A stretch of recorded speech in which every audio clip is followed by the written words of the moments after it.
Hello, everyone. Thank you for joining this maybe last session. I heard that they kept the best for the last, so really excited and happy. I always dreamt, had a dream to do this. Can I take a selfie with all of you guys? Okay, just wave. I can show my wife that, I have an important job.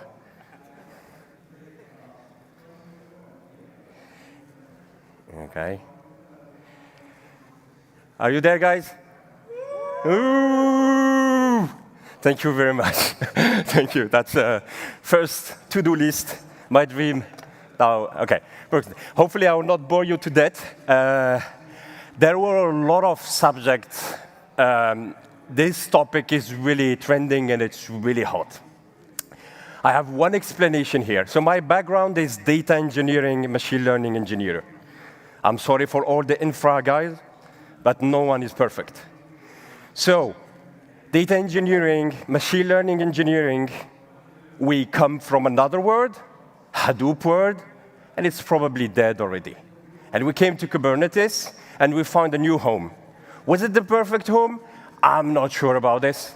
We struggled at the beginning a lot, especially that, Kubernetes was built for stateless. Yes? 9 years ago, I heard this morning that there was no way, no one was thinking that Kubernetes will be the target platform for any type of workload. And this is kind of, I will give you here my feedback from the field as an end user, as a data engineer, as a practitioner, okay? So custom schedulers, there is an S, it's plural, but it's only two that we kind of managed to test. And so far, hopefully I would not, spend a lot of time, and I just want you to go, take away here with two things that actually now we can run batch workloads, which is ETL, ELT, and ML engineering, and like training and serving at scale with Kubernetes, like any other framework we did in the past. So the Apache Spark case, so whenever I'm talking about Apache Spark, hopefully, oh, sorry, I need to put this. I took already maybe 2 minutes. OK, so whatever I'm saying about Apache Spark, hopefully will apply at least for Ray. Who is familiar with Ray? Who prefers Ray to Spark? Boo, OK. So no, really, here the goal is to get anything that does, to serve the purpose to work on Kubernetes, OK? So this is the plan. Hopefully, I'll try to go fast and then keep the rest for the rest. This looks like obsolete already, what I've seen in the 3 days. I was really depressed because it's Gen AI everywhere. And this was old-fashioned machine learning, predictive machine learning. We predict, I don't know, traffic jam. We predict fraud detection. But it seems like it's already yesterday. I was so depressed. Hopefully, it's still something relevant for you guys. But, it's not, we're still doing, and, businesses and our customers and what we do is still based on predictive ML or old-fashioned ML. Not everything is generative AI. You can ask your best LLM model to predict a fraud detection, and it will probably write, hundreds of lines, but it will never do the job. So the whole thing was born from the idea we were building an open source platform to predict, let's say it's a navigation system for cyclists. If you cycle in big cities, in urban places, there is no such thing. There is no a navigation system to tell you, yeah, there is a road closure there, or there is a fire there, or there is an accident, or this dedicated road is closed. So the whole idea, the genesis of the work was born around building this platform, make it completely open source, and give it away to all cities from Helsinki to Madrid, and say, just plug it to your data. Give it to your customer. Use, by the way, there's also I want to shout out, give a kudos to the OpenStreetMap folks, and you have a lot of, if you are a cyclist in the room, it's really amazing tools out there. So we had the need to get something like a custom scheduler. We built the whole stack around Kubernetes. We had Apache Spark. Then you can argue why you choose this versus this one. This was like an MVP or a minimal viable product that we wanted to kind of provide as a blueprint to build this kind of navigation system for cities that have cycling for, people using cycling routes and navigation system. Okay, so that was the stack. Spark was born in the Hadoop era, then needed a cluster manager. We've seen a lot of talks and even testimonies from Apple, I guess, from migrating from Hadoop to Kubernetes. So we had in the past a standalone Mesos Yarn, which is still widely used. Yarn is important because it's still, we at least got inspiration from there. And then finally, Kubernetes, which is the most popular one, and I think objectively is the right way of deploying Spark. So how do we run quickly Spark on Kubernetes? So using an operator. Actually, there are two operators, one in Go, one in Java. But anyway, the more we have, better it is. And then, so we have a Spark operator that runs there. And you see, the rest is pretty similar. And what matters here is that the scheduler is still around, OK? So the benefits are, there are a myriad of benefits. This is not the point here. I hope you are all convinced. But, besides all, I can list all of this. But one of the key things here, I didn't hear this a lot. This is my personal view.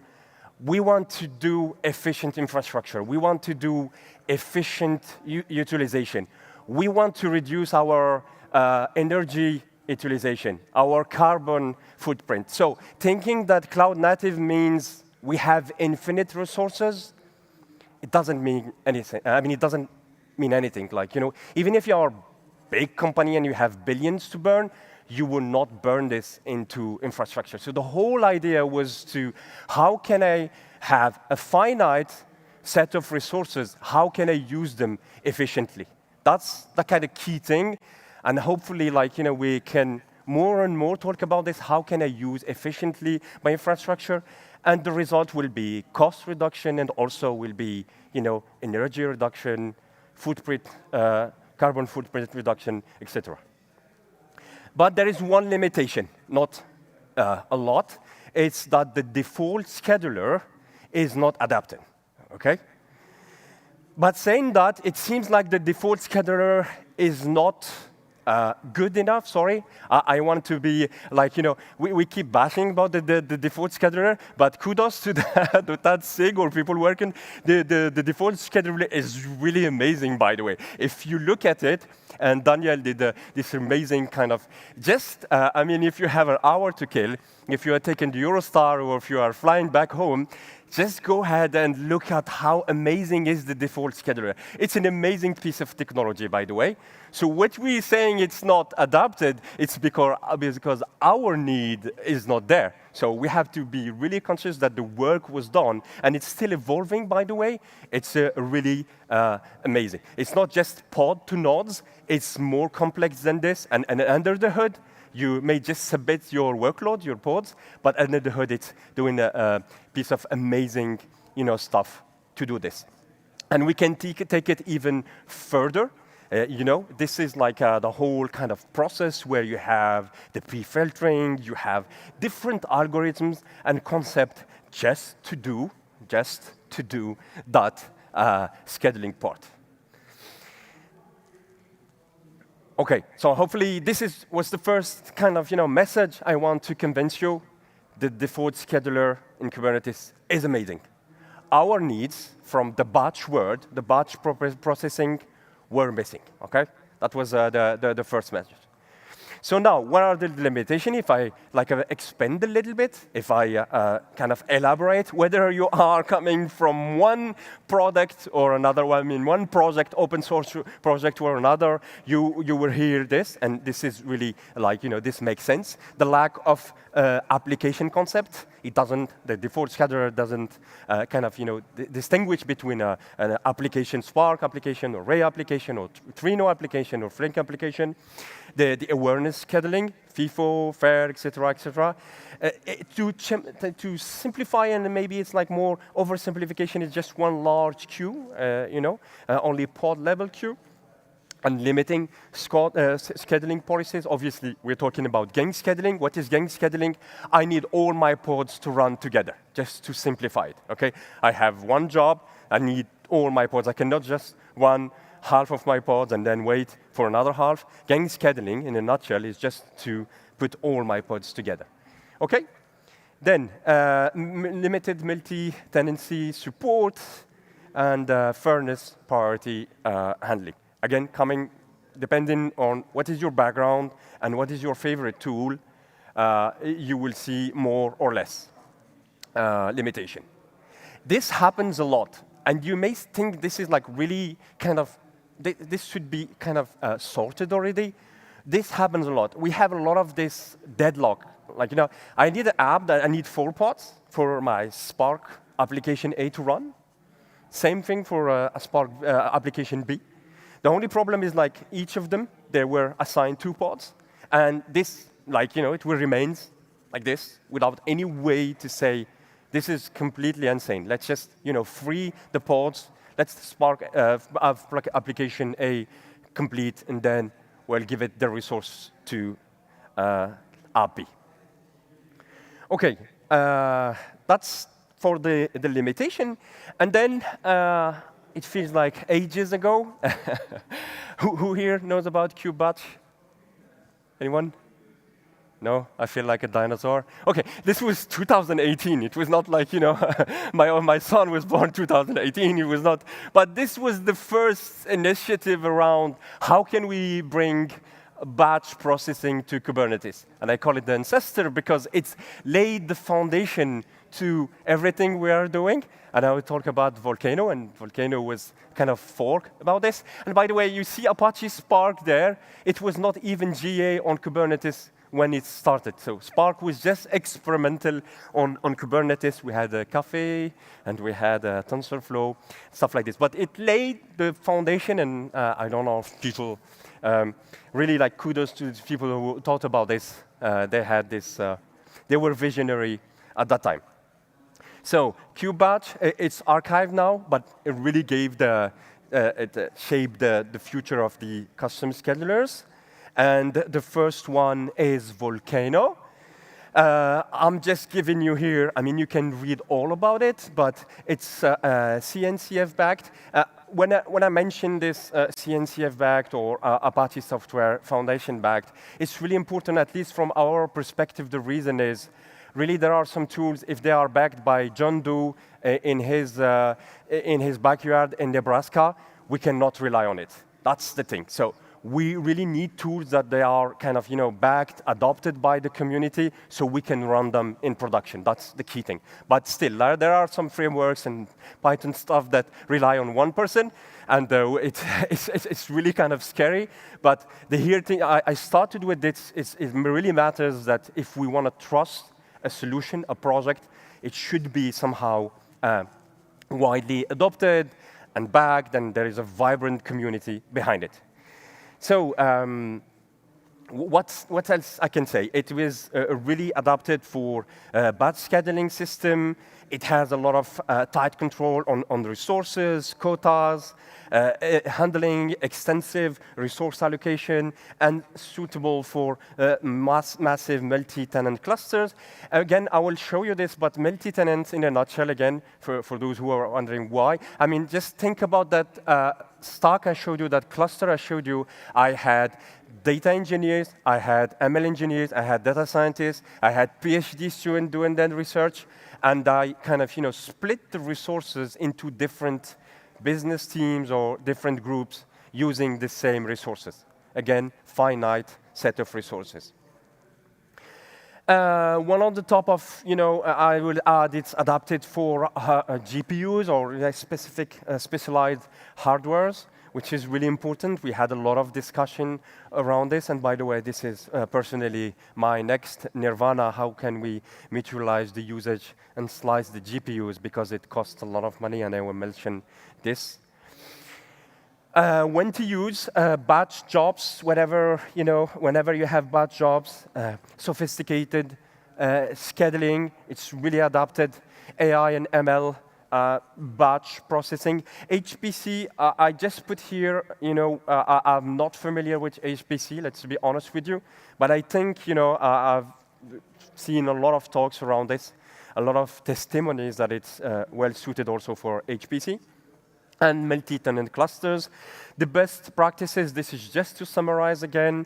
So leveraging the queue management aspect, so organization, you may ask me, sorry, like how do you think about this queue? How do you manage this queue? How do you organize all this? And I will touch a point on this at the end. We have to specify the resource requirements, so at least think about it. And manage all these job dependencies. Anyone familiar with Airflow? Yes? So the spaghetti that you have at the end, this crazy dog that the data scientists give you and say, this is my amazing schedule, run it. So you really have to rethink this kind of stuff that you say, no, I like spaghettis in life, but not to run on Kubernetes. This is really important when you need to rethink the way we have job dependencies, whether it's batch or AI and ML. OK, next. So this was Volcano. And as I said, it's a fork from kube-batch. Then we had YuniKorn. So the name is kind of crazy. Anyone had an idea about the name, where the name comes from? I'll pay you coffee. Yes? Say again? Yarn? Yeah, OK, I'll pay you coffee or tea. So Yarn is there. Yarn, so remember that Yarn was the cluster manager. So Yarn unified with Kubernetes or something like that in some orders. Anyway, so there's Yarn, unified, and Kubernetes. So we took all from what was good, Yarn, again, scheduling and all this concept, and we brought them to YuniKorn. And then, it fits our needs in the batch world. Apache Software Foundation, I kind of gave you the reason and the rationale why it matters to trust a project, open source project. Batch scheduling system, it enables Yarn-like features, queue, gang scheduling, support hierarchical, make it, queues, and guarantees resources, even though we see, like in real life, this may differ. It was really important that we didn't have to kind of, sorry for my French, but mess around with the existing Kubernetes, give us this capacity to run it smoothly, like, abstract away all the complexity, didn't have to do anything else. And ideal, again, similarly to multi-tenant clusters. Priority-based scheduling, if you're interested, you can read all about it. Again, when to use big data workloads, multi-tenant, and dynamic resource needs.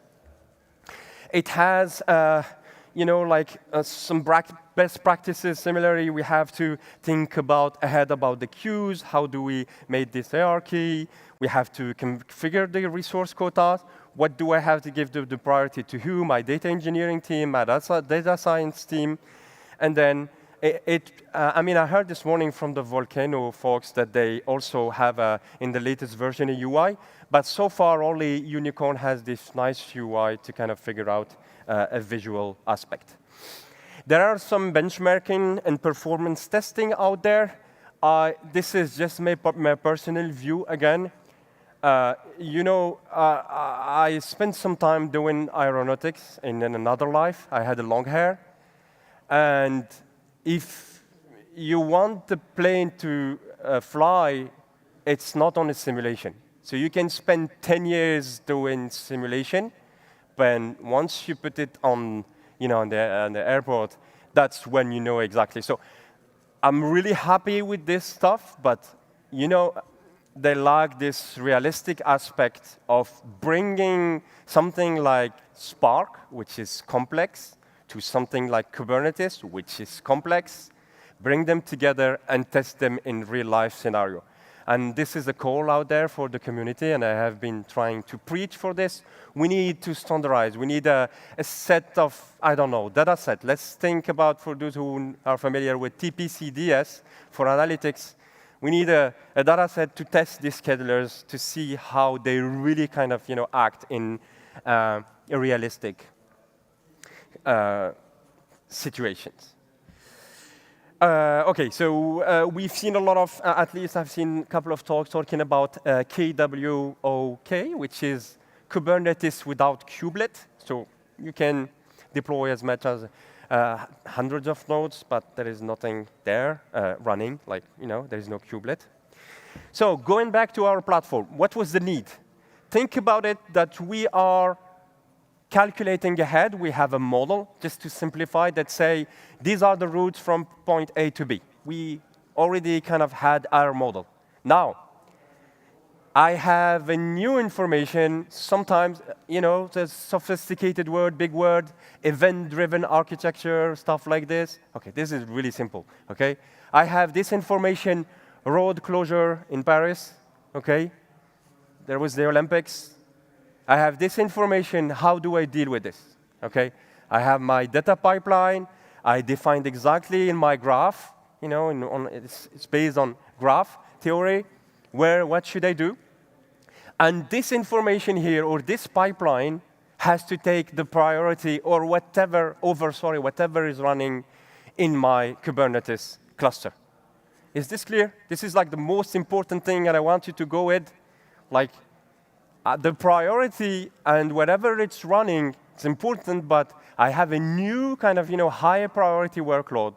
I have something that matters more than anything else that should take the priority. But at the same time, I need my platform to continue serving, continue working at least in some capacity. So this was the whole kind of genesis and the idea about why we needed to add custom schedulers and why it's really relevant comparing to the default scheduler. So in our setup, in our experiment, we didn't use that kind of not relevant in the real life scenarios, but the setup is, as I said, we have a finite set of resources. It's not infinite. So, and this is the kind of setup. So we had a multi-tenant, as I said. We had a data engineering team specialized in crunching data, dealing with streaming ingestion. We had an ML team. We had a data science team. And we have to split the resources and make sure this platform is up and running in different situations. This kind of jobs, this is what we evaluated as being like, the average users. So we had, 100 events coming per hour about, different things happening on the city level that impacted our calculation of the best route for cyclists. And it depends on the information we got. It depends on the event we got. It's either like purely CPU. It's just like a set of joins. It's just any information we need to write in a database, or it's just impacting the whole model that we need to retrain from scratch. If you look at it here again, you can legitimately ask, why did we reach no more than 1,000 jobs? I think I can just say that at some point, the API server and etcd will start to be the bottleneck, and this is not the point of the talk. So there are other impacts, there are other ramifications, I would say, we have to consider. But this was like, for this kind of capacity, this is the maximum we could do. And yeah, so in different scenarios, and the only thing that we simulated completely is the node failures. I was part of a company that was built around building a whole stack around spot instances or unused instances. So it really matters for us that I lose the spot instance because a spot kill, because it's taken back from the cloud provider. How do I make sure my job is resilient? So we had to simulate, sometimes by hand, node failures just to make sure this. Now, This is the subjective part, and please don't shout at me. It's for rational and technical people, the scale is really bad, 3 stars. Is it like a review for a restaurant? Yes, but actually it was a really good consensus actually among us. How do we evaluate this? Is it like perception? Do we calculate the, I don't know, the integral of the second derivative of, no way. Just think about like, rational basic stuff. So the scale is 3 stars is the best thing we can get, and 1 star if it's really okay. And for the complexity is 3 sad face, and I know how to make sad face, and 1 if it's okay. All right? So if you think about it, we took this again from a pragmatic point of view, and I see Tom really is running. So the support for different workloads, definitely here, Volcano. And by the way, yeah, I forgot to say that the whole idea here is not to say one vs another. I'm completely against this.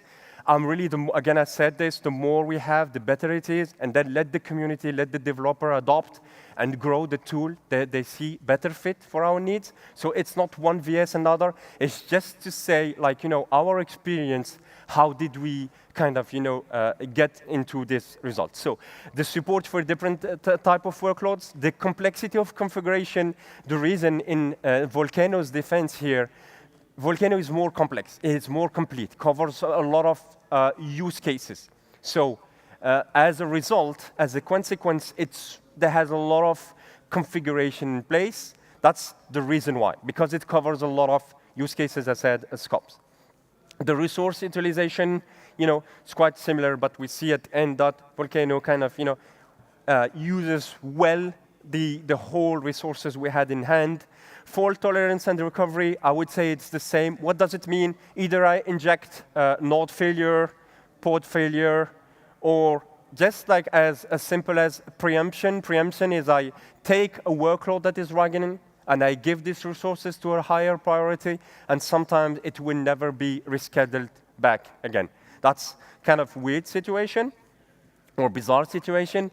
The scheduling latency, this is somehow what we got as a result. Again, 2 stars, not really far. And load distribution, pretty kind of similar. And job completion time, especially that you have jobs that run. Again, this is really important. When we talk about some batch jobs or some training, full model training, we're talking about days. So it doesn't matter like, 30 seconds or even 5 minutes when my jobs run for 48 hours, really. What matters is the completion, the number of jobs that will complete, concurrent job that will complete. That's a really important thing. And then we have this weird behavior. I named them weird because we couldn't reproduce them and share them with the community.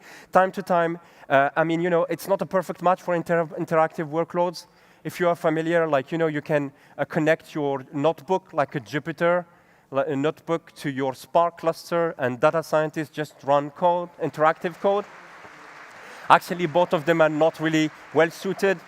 And then some weird starvation happened, and this is in Volcano, and then for YuniKorn, that is really a bad situation. The Spark driver kind of dies sometimes because it's affected by the preemption.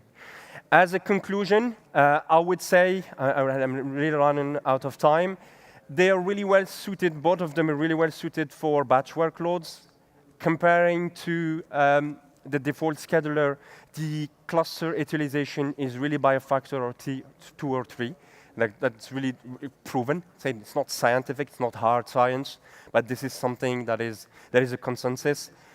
It enhances the resource management, the scheduling policies, and the seamless integration with Kubernetes is really important. We are not getting out. We don't need a kind of weird stuff outside. And again, kudos to the amazing community, whether it's Volcano, YuniKorn, and others, unfortunately, that I couldn't really test for all the amazing work they have been doing. Thank you very much for listening to me.